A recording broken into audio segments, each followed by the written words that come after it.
За энэ харьцаа биелдэг гинэ. Өөрөөр хэлбэл А-г 5 хуваасан, Б-г 8 хуваасан, С-г 3 хуваасангууд нь бүгдөө тэнцүү байдаг. За тэнцүү байгаад ямар нэгэн К тоо гардгааг авчиж. Тэгвэл А-г хуваахан 5 нь К-тай тэнцүү гэдгээс А гэдэг бол 5К гэж гарч ирнэ.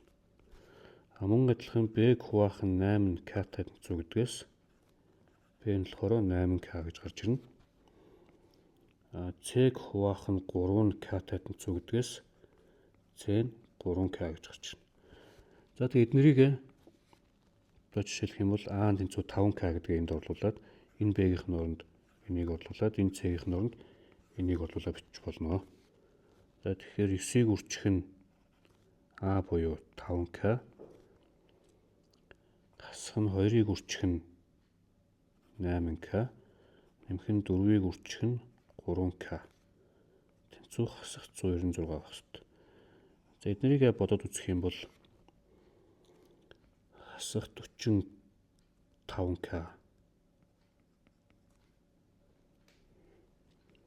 хасах нь 16К, нэмэх нь 12К.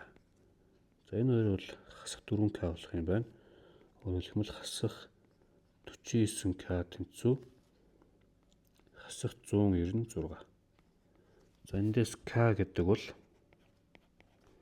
хасахын нэмэх нь болно 196-г хуваахан 49. За энэ бол мэдээж хэрэг 4 гэж гарч ирнэ. К 4 юм байна. За энэ К 4 гэж олсон юм а. Энэ 4-ийг энд орлуулад, энд орлуулад, энд орлуулад А, Б, З-гүүд нь гараад ирнэ. За мэдээж А гэдэг бол 5-ыг үржих нь 4 буюу 20 болно.